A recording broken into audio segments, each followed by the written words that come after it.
Hey everyone, Mango here again, your Indian friend, and I'm here to teach you another new recipe, another Indian recipe. It's called dal or lentils curry. So the base of this specific dish today is lentils, or it's a bean pod. It's going to be cooked or simmered into a curry sauce. So it's going to be like a soup. So I hope you're going to be excited about our dish for today, and I hope you get to share this to your family and to your friends. So let's begin. Alright, so let's begin by understanding or getting to know our ingredients for today. So first, you have your lentils. So the lentils I have are three different kinds. If you would notice, there's an orange one, a brown one, and a yellow one.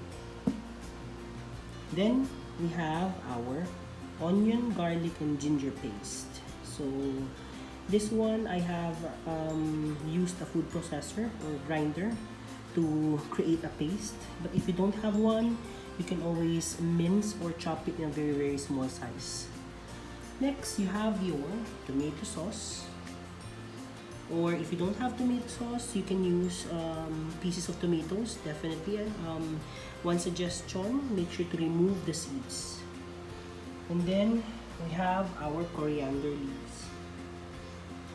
Next, we go to our spices. So the first one, we have our chili powder, your curry powder, your cumin seeds, you have your black pepper here, and then you have your salt, and then you have your garam masala, and last, at the middle, we have bay leaf. Alright, so let's begin cooking our dust. We need to make sure that our lentils are cooked. So how do we do that? First, we have to wash it with water. So lentils are cooked like rice. You have to wash it with water 2 or 3 times, and then you leave it in a rice cooker, or you can leave it with water and let it simmer or boil until the lentils or beans are cooked. Once it's cooked, it's going to look like this.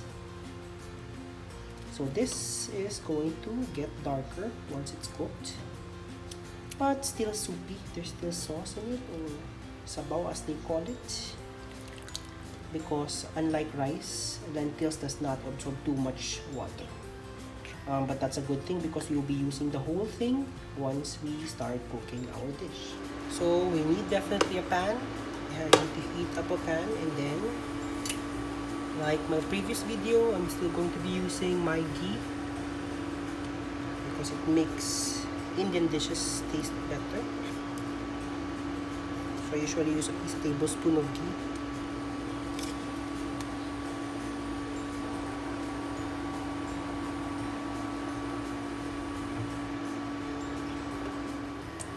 Alright, so once our ghee or our cooking oil is already hot enough, we start first by adding our bay leaf,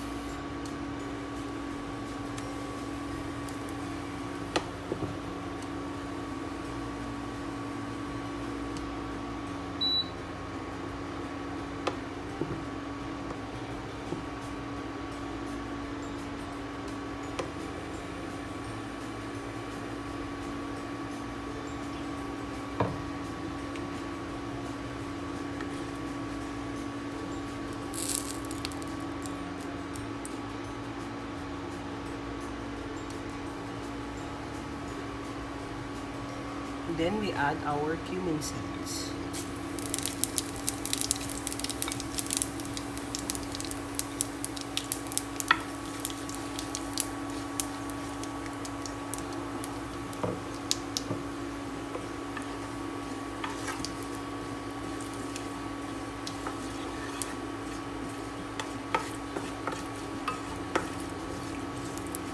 Smells really good.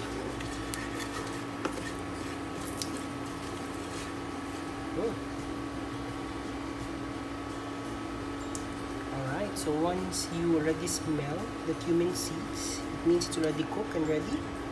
So now we add our paste, our ginger, garlic, and onion paste.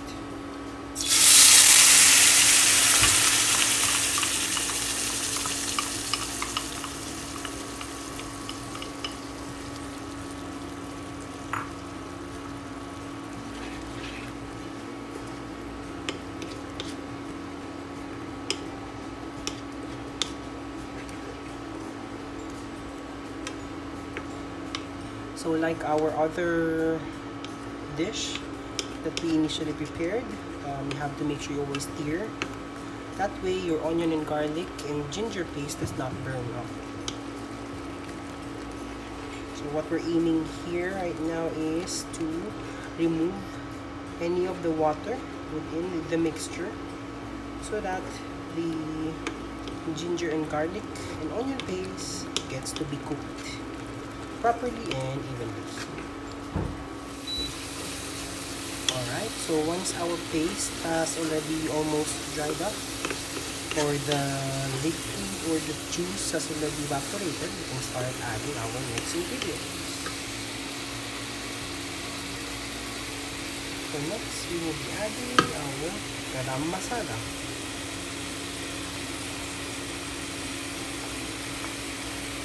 And then our curry powder.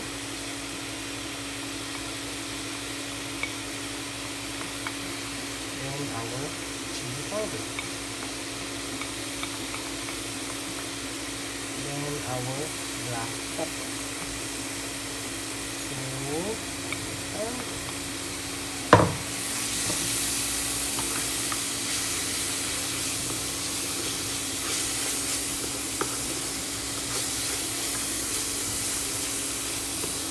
Start adding those ingredients, the color of your mixture will start turning yellow. Just continue mixing.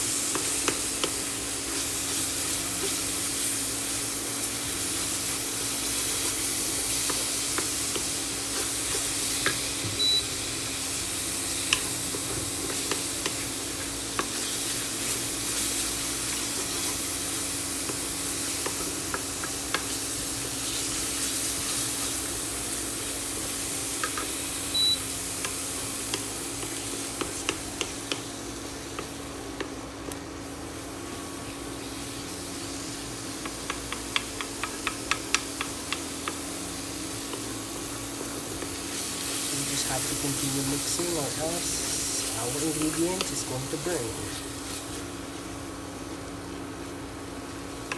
So we don't want it to get our ingredients burned.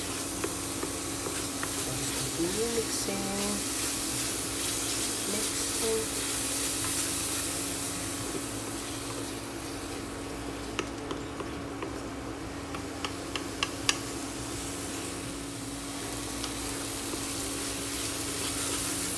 After 3 to 5 minutes of mixing it, we then add our remaining ingredients, which is our salt.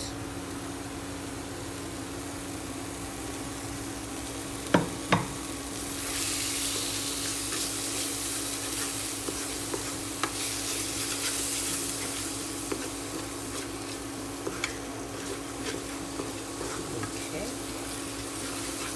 Just continue mixing.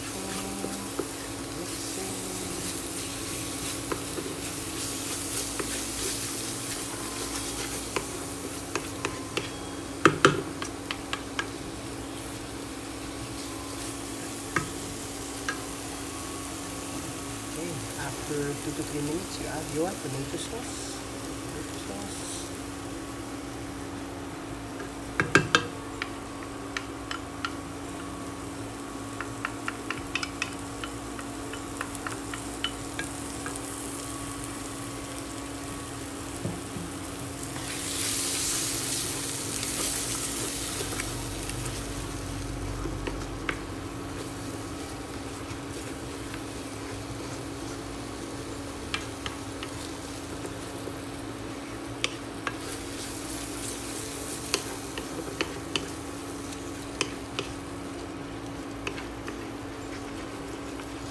So once you've added your tomato sauce, it's going to start turning into darker brown in color.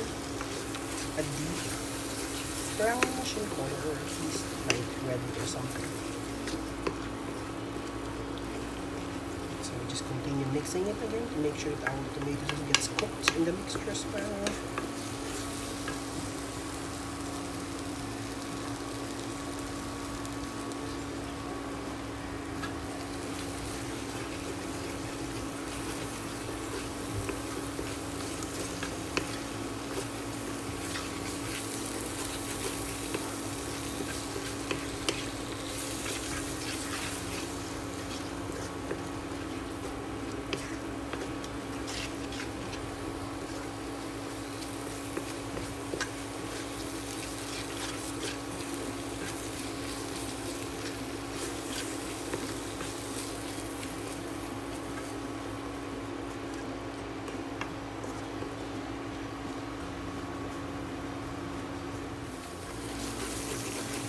really effective, guys, if you're using a non-stick pan. So my pan is already overused, so it needs to be replaced.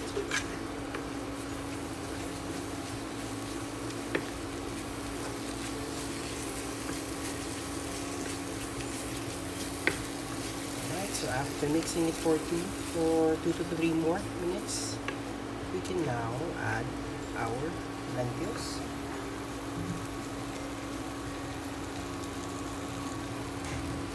So I'm adding our lentils now.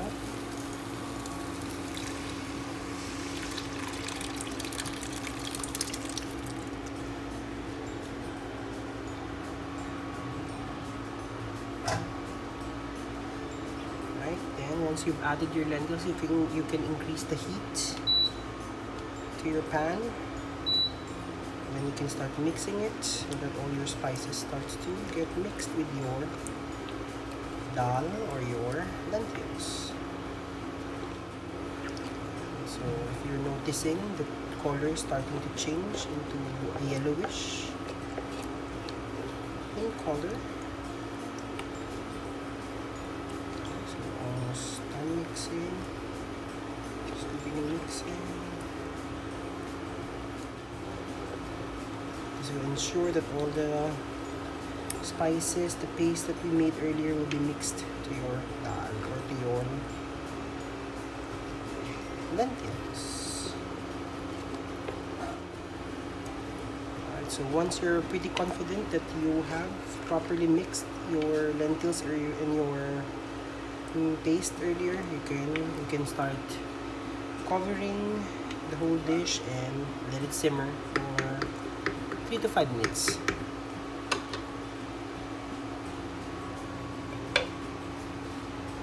We can add our cilantro leaves. So I'll just put it there.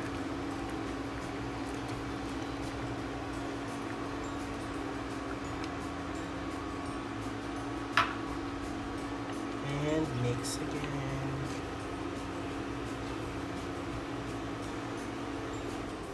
Let's leave it for another 1 to 2 minutes.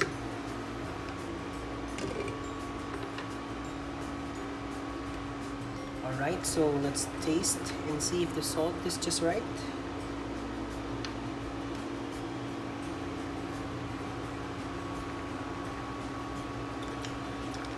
Really good. Sarap.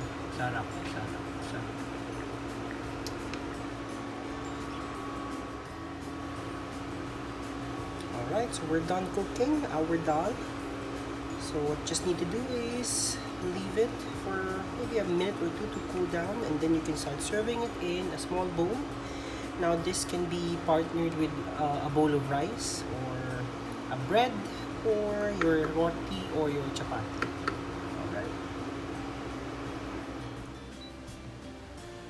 And here's our finished product.